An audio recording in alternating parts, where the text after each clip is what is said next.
때마다 해줘야 하는 비료 작업이 힘드시다고요? 오레가, 슈퍼 오레가가 수고로움을 덜어드립니다. 간편하고 효과 좋은 완효성 비료, 오레가, 슈퍼 오레가. 한 번의 시비로 지속적으로 뿌리에 영양분을 공급하여 경제적 부담과 노동력은 낮추고 생산성은 극대화하는 완효성 비료. 한 번의 시비로 농사가 완성되는 경제적인 비료. 오래간다 오레가. 남해화학 오레가, 슈퍼 오레가. 여러분 안녕하십니까? NBS 투데이입니다. 농기계는 농민들의 영농 활동에 빼놓을 수 없는 장비 중 하나입니다. 하지만 농기계에 대한 이력 관리가 제대로 되지 않아 농기계 소유권을 보호할 법적 근거가 미비한 상황이었는데요. 이에 국회에서 최근 농기계의 정확한 이력을 관리하고 소유권을 보호하기 위한 법안이 발의됐습니다. 강창호 기자가 취재했습니다. 농기계 신고제 법제화가 추진됩니다. 김승남 더불어민주당 의원은 최근 농기계 신고제 도입을 위한 농업기계화 촉진법 일부 개정안을 대표 발의했습니다. 농기계는 현행법상 등록제나 신고제 등 관리제도의 사각지대에 놓여 있습니다. 이에 농기계의 정확한 현황을 파악하기 쉽지 않은 상황입니다. 실제로 지난해 농기계 업체가 농기계 제조 연어를 조작해 구형 기계를 신형으로 속여 판매한 사례가 적발된 바 있습니다. 농기계에 대한 이력 관리가 되지 않아 농민들이 피해를 입고 있는 겁니다. 또 농기계 관리 제도가 미비하다 보니 농기계를 도난당할 경우 되찾기가 요원한 형편입니다. 농기계의 소유권에 대한 법적 근거가 없기 때문입니다. 이에 김승남 의원은 농기계 신고제 도입을 통해 체계적으로 농기계를 관리하기 위한 제도 개선을 추진하고 나섰습니다. 김승남 의원은 농기계에 대해선 농가들의 부담을 완화시키기 위해 면허, 정기검사, 보험, 등록세 부담이 있는 등록제 대신 신고제 도입이 필요하다고 주장했습니다. 개정안은 신고제 도입을 통해 농기계 판매업자, 폐기업자, 중고농기계 구매자가 농림축산식품부에 농기계 이력 변경 내용을 신고하도록 했습니다. 개정안은 농식품부가 신고받은 농기계 이력 정보를 전산 시스템으로 관리하고 판매에서부터 폐기까지 지속적으로 농기계 이력을 추적토록 했습니다. 또 김승남 의원은 농기계 중고 거래 시 농민들을 보호하기 위한 법적 근거도 개정안에 담았습니다. 중고 농기계가 고가에 거래되고 있음에도 불구하고 농민들은 고장 또는 수리 여부 등 기본적인 정보조차 알 수 없는 형편이기 때문입니다. 자동차의 경우 자동차 관리법에 따라 고장 또는 수리 정보가 소비자에게 제공되며 하자가 있는 경우 구매자가 교환 또는 환불을 할 수 있습니다. 김승남 의원은 농기계를 판매할 때 제작사의 공장 출고일 이후 발생한 고장 또는 하자에 대한 수리 여부와 인도 당시 상태에 대해 구매자에게 고지하도록 개정안에 명시했습니다. 또 제품의 중대한 하자로 수리를 한 후에도 농기계 하자가 재발할 경우 구매자가 교환 및 환불을 할 수 있는 내용도 담았습니다.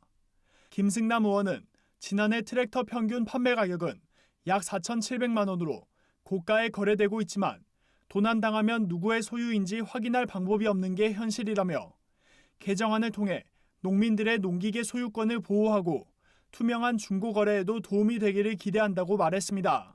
그동안 지지부진했던 농기계 이력관리 법제화가 이번 계기를 통해 진전을 보일 수 있을지 농업계의 관심이 쏠리고 있습니다. NBS 강창호입니다. 경기도가 친환경 학교급식용 가공식품에 대해 논-GMO 인증, 죽 비유전자 변형식품 인증 표시를 의무화하도록 조례를 개정합니다. 학교급식 식재료의 안전성을 보다 높이겠다는 건데 국산 두부된장 제조업체에 기회가 될 수 있을 것으로 보입니다. 김인경 기자가 전합니다. 경기도는 최근 친환경 학교급식 등 지원조례 일부 개정안을 오는 20일 공포할 방침이라고 밝혔습니다. 개정안의 주요 골자는 친환경 학교급식용 가공식품에 대해 비유전자 변형식품 인증 표시, 그러니까 논-GMO 인증 표시를 의무화하는 겁니다. 이 경기도 논-GMO 인증을 획득하고 표시해야 친환경 학교급식에 식재료를 납품할 수 있도록 조례를 바꾸는 겁니다. GMO 표시 대상인 6종류의 원료, 콩과 옥수수 면화, 카놀라, 알팔파, 사탕물을 사용해 가공식품을 만드는 업체는 경기도에서 논-GMO 인증을 받아야 하는데 두부와 된장, 청국장 등이 대표적입니다. 콩기름이나 카놀라유 같은 식용유나 간장은 포함되지 않습니다. 인증 절차는 희망업체가 인증 신청서를 제출하면 도가 현지 출장을 통해 원재료와 완제품을 수거해 시험 검사하고 적합 제품에 한해 논GMO 인증을 하는 순으로 이루어집니다. 유효기간은 인증일로부터 2년입니다. 거짓이나 부정한 방법으로 인증을 받았거나 2개월 이상의 행정처분, 전업이나 폐업 등이 확인되면 인증이 취소됩니다. 경기도는 이번 조례 개정으로 보다 안전한 식재료 공급이 가능해지는 만큼 학생들이 안심하고 급식을 이용할 수 있을 것이라고 내다봤습니다. 지금 친환경 학교식을 하게 되면 다 non-GMO 식품이 들어가긴 해요. 이게 표시가 안 돼 있다 보니까 학교 측에서도 이게 non-GMO인지 아닌지 잘 알 수가 없잖아요. 그래서 소비자들이 봤을 때 이거는 정말 안전한 식품이구나. 식품 선택권 같은 걸 이제 보장을 해주는 의미에서 저희가 이 조례 개정을 추진했고요. 학교 측에서 이렇게 안전한 식재료를 이제 공급할 수 있게 하는 기대 효과가 있을 수 있을 것 같습니다. 경기 지역 친환경 농가들에게도 반가운 소식입니다. 분명하게 이제 소비자 알 권리 차원에서 해놓은 거기 때문에 전진이다라고 보여져요. 분명하게 이제 조례 안에 담아 놓으면 이런 부분들에 대한 것을 이제 소비자가 또 하나 알게 되고 그런 게 진전이죠. 큰 진전이에요. 경기도는 조례 공포 후 시행까지 6개월의 유예 기간을 두고 업체의 인증 절차를 안내하고 인증 준비를 도울 계획입니다. 개정된 조례는 오는 11월 21일부터 시행될 예정입니다. NBS 김인경입니다. 정부와 지자체가 아프리카 돼지열병 ASF 차단 방역을 위해 총력 대응에 나서고 있습니다. 방역 당국은 야생 멧돼지를 매개로 한 ASF 추가 발생 및 전파 우려가 높다고 보고 양돈 농가들에 대해 ASF 발생지 입산 금지 조치를 내리는 등 확산 방지에 주력하고 있습니다. 김하은 기자가 전합니다. 아프리카 돼지열병 ASF 발생 농장에 대해 아직 역학조사 결과는 나오지 않았지만 ASF 중앙사고수습본부는 이 농장이 돼지를 일정 기간 사육시설 밖 야외 공간에서 사육한 점, 농장주가 농장과 인접한 경작지에서 영농 활동을 병행하고 있었던 점을 들어 오염원이 농장 내부로 유입되기 쉬운 환경이었다고 설명했습니다. 이에 ASF 중수본은 먼저 양돈 농장에 10일부터 입산 금지 조치를 시행한다고 밝혔습니다. 나물 채취나 등산을 목적으로 산에 오를 경우 사람을 통한 ASF 바이러스 전파 가능성이 커지기 때문입니다. 또 경종농업 병행을 자제해줄 것과 불가피한 경우 반드시 영농 장비를 소독하고 농장 내로 반입하지 말아줄 것을 당부했습니다. 아울러 일부 농장에서 돼지에게 급여하는 풀사료를 통해서도 아프리카 돼지열병이 확산될 수 있다며 양돈 농가에 풀사료를 주지 말 것도 당부했습니다. 지자체들도 ASF 방역 비상체계에 돌입했습니다. 특히 발생 농장과 인접한 경기, 충북, 경북 등은 이전보다 한층 강화된 방역 조치를 긴급 시행하고 있습니다. 현재 경기, 충북, 경북, 전남, 제주 등 9개 시도가 ASF 위험주의보를 발령했다고 밝혔습니다. 경기도는 도내 양돈농가 관계자를 대상으로 경기 가평, 연천, 파주, 포천 등 4개 시군과 강원, 철원, 고성, 인제, 춘천, 영월 등 10개 시군 등 전국 14개 시군 내 입산 금지 행정명령 조치를 오는 10일부터 시행한다고 최근 밝혔습니다. 지금이 야생멧돼지 번식기입니다. 출산기고. 그러다 보니까 야생멧돼지가 상당히 활발하게 움직이거든요. ASF가 지금 야생멧돼지가 검출된 지역이 14개 시군이거든요. 전국적으로. 14개 지역에 있는 이제 산악 지역에는 방문 좀 금지해달라고 계획을 세운 거고. 다만 불가피하게 ASF 발생 시군 지역 내 산에 출입이 필요한 경우 관할 동물위생시험소에 신고 후 이동 승인서를 받으면 입산이 허용됩니다.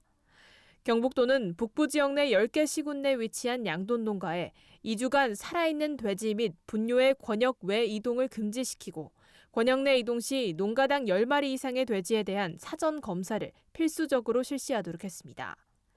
경북도는 또 양돈 농가 방역시설 설치도 조속히 보완하고 있다고 설명했습니다. 8대 방역시설이 미흡한 농가를 대상으로 10월 말까지 설치가 완료되도록 지속적으로 홍보를 추진할 방침입니다. 한편 방역당국과 각 지자체들은 양돈 농가에 농장 방역 취약시설 점검과 소독 강화, 사람 및 차량 진입 통제 등 기본 방역 수칙을 철저히 준수해달라고 당부했습니다. MBS 김하은입니다. 최근 한 생수 생산업체의 행보가 뜨거운 관심사입니다. 환경을 생각해 제품의 라벨을 제거한 건데 매출이 무려 500%나 올랐습니다. 이렇게 각 분야에서 환경을 생각하는 움직임이 활발한 가운데 농업계에서도 제로 웨이스트 운동에 동참하고 나서 주목을 끌고 있습니다. 현장에서 남수지 기자입니다. 최근 환경을 위한 가치 소비가 농업 부문에도 새로운 문화로 자리 잡고 있습니다. 흔히 볼 수 있는 샴푸와 린스지만 기존 플라스틱 용기 대신 비누 형태로 만들어져 쓰레기를 만들지 않습니다. 이렇게 쓰레기 없는 소비, 이른바 플라스틱 제로 웨이스트 운동이 농업 분야에서도 확산되고 있습니다. 서울시의 한 생협 매장입니다. 농산물들이 벌크 형태로 공용 컨테이너 박스에 담겨져 있습니다. 석유화학 포장재나 스티커, 일회성 유통자재를 사용하지 않기 위해 매장 자체에서 벌크 단위로 주문한 겁니다. 매장을 찾은 소비자들은 농산물을 원하는 양만큼 계산하고 가져온 용기나 종이 봉투에 직접 담아갑니다. 이 생협협회에 따르면 벌크 매대에 진열된 친환경 농산물을 소비하면 1년간 2만 장의 비닐과 2,000개의 포장 박스 쓰레기를 감축할 수 있습니다. 포장 비용 감소는 유통비용 절감으로 이어져 농가는 소득 증대 효과를 볼 수 있습니다.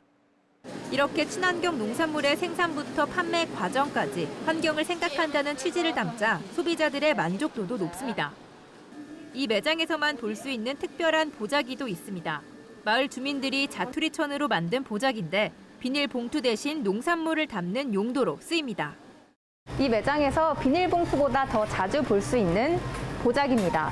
이 보자기에 원하는 농산물을 넣고 무게를 단 뒤 매대에 가면 직원이 계산을 해줍니다. 매장에 들어오는 순간부터 나가는 순간까지 손에는 플라스틱이나 비닐봉투, 그 어떤 쓰레기도 쥐어지지 않습니다. 환경 문제가 뜨거운 감자로 떠오르는 만큼 제로 웨이스트 매장을 운영하는 생협연합회의 매출은 눈에 띄게 늘었습니다. 지난해 12월부터 올해 초기 매출을 살펴보면 일반 매장은 직전 2개월 대비 매출이 26.4% 증가했지만 제로 웨이스트 매장은 무려 51.9%나 늘었습니다. 생협 관계자는 제로 웨이스트 매장에 대한 폭발적인 반응에 현재 14곳에 위치한 제로 웨이스트 매장을 30곳으로 늘릴 예정이라고 밝혔습니다. 아무래도 이제 매출에도 영향이 있겠죠. 벌크로 판매하는 걸 요청을 많이 하세요. 그래서 저희가 작년 하반기에 시범적으로 했는데 용기를 가져오신다든가 집에서 짜투리 천을 가져온다든가 해서 제로 웨이스트 시대에 첫 발걸음을 내디딘 농업계. 환경을 생각하는 생산자라는 인식 제고를 통해 소비자와의 선순환을 구축해 나갈 것으로 기대됩니다. MBS 남수지입니다. 우수한 영양 성분의 수확량도 많아 가축의 조사료로 가치가 뛰어난 사료작물 트리티케일이 주목받고 있습니다. 특히 종자를 수입해오는 대부분의 사료작물과 달리 국내에서 안정적인 종자 생산 보급이 가능해 농가 소득 증대는 물론 수입 대체 효과도 크다고 합니다. 김진희 기자가 전합니다. 국내에서 가축의 조사료로 이용되는 사료작물은 호밀, 이탈리안 라이그라스 등이 주종을 이루고 있습니다. 하지만 사료작물 종자는 대부분 수입에 의존하고 있어 축산업계의 부담이 만만치 않은 실정입니다.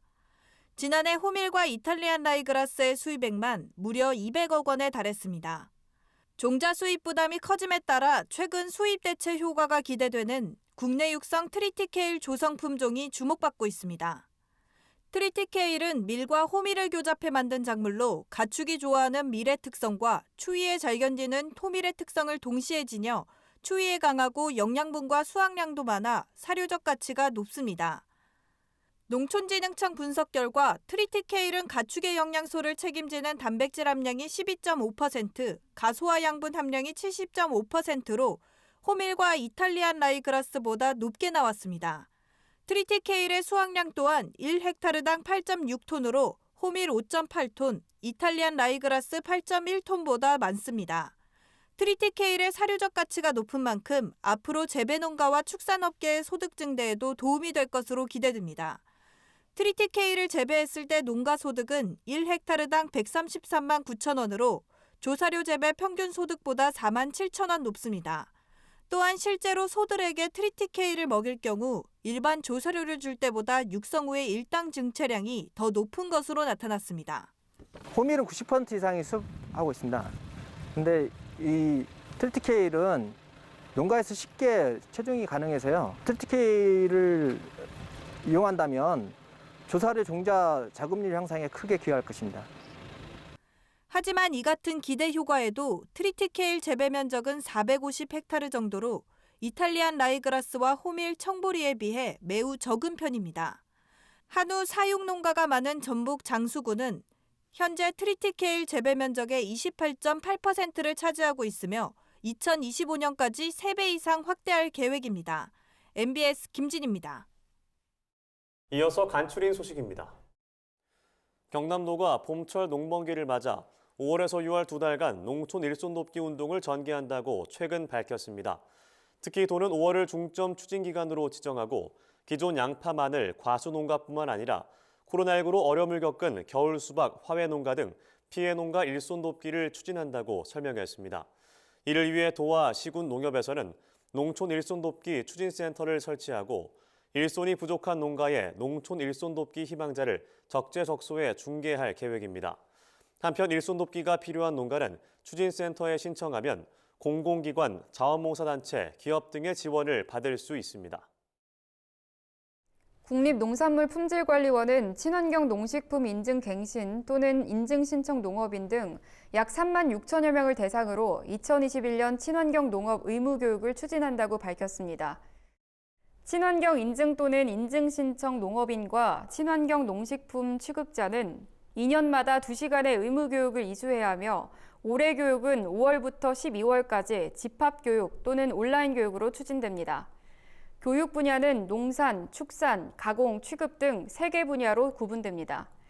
농관원은 올해부터 인증 경력 3년 이상자에 대해 기본교육 외에 유기농 현장 교육을 신설하는 등 교육 내용을 개선했다고 밝혔습니다.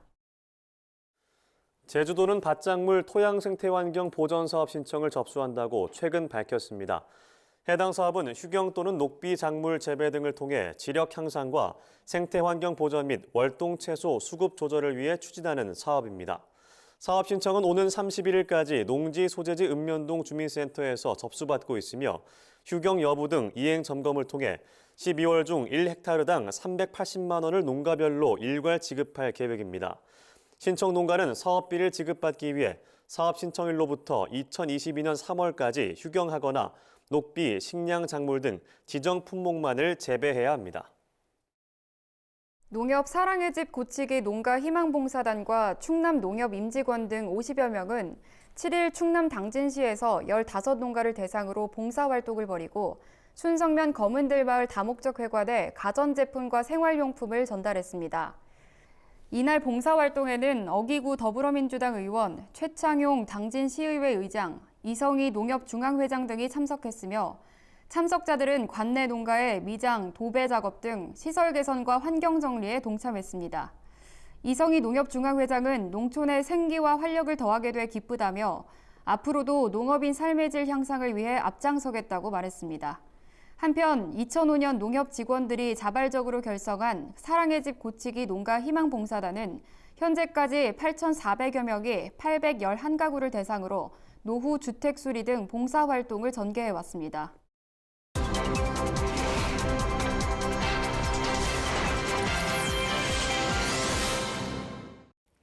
네, 가락동 365 지난 한 주간 주요 농산물 거래 시황 살펴보겠습니다. 먼저 첫 번째 품목입니다. 배추 10kg 상품 기준 최근 일주일 평균 가격입니다. 5월 3일 7,300원대 최고가를 기록했고요. 이후로 소폭 빠집니다. 5월 6일 5,900원대 최저가를 기록했습니다. 이후로 소폭 오르더니 5월 7일 6,500원대 기록했습니다. 네, 다음은 최고 가격입니다. 5월 3일 11,000원 최고가 기록했고요. 이후로 소폭 빠지더니 5월 5일 7,800원 최저가를 기록했습니다. 이후로 소폭 상승합니다. 5월 7일 9,100원에 거래에 마쳤습니다. 네, 다음 품목입니다. 무 20kg 상품 기준 최근 일주일 평균 가격입니다. 5월 1일 1,500원대 최고가로 시작했고요. 이후로 내리막길 걷습니다. 5월 5일 8,500원대 최저가 기록합니다. 이후로 소폭 오르더니 5월 7일 8,800원에 거래에 마쳤습니다. 네, 다음은 최고가 보겠습니다. 5월 1일 12,300원 최고가로 출발했고요. 이후로 소폭 빠집니다. 5월 5일 9,500원 최저가를 기록했습니다. 이후로 소폭 반등하더니 5월 7일 9,900원에 거래 마쳤습니다. 다음 품목 보겠습니다. 대파 1kg 상품 기준 최근 일주일 평균 가격입니다. 5월 1일 3,400원대 최저가를 기록했고요. 이후로 상승 흐름 보이더니 5월 6일 4,090원대 최고가를 기록했습니다. 이후로 소폭 빠집니다. 5월 7일 3,700원대 거래 마쳤습니다. 최고가 보겠습니다. 5월 1일 3,800원대 최저가로 시작을 했고요. 이후로 계속해서 상승 곡선 그립니다. 5월 7일 5,150원에 거래 마쳤습니다. 다음 품목 보겠습니다. 쪽파 10kg 상품 기준 최근 일주일 평균 가격입니다. 5월 1일 53,400원대 최고가를 기록했고요. 이후로 소폭 빠집니다. 5월 5일 41,100원대 최저가를 기록했습니다.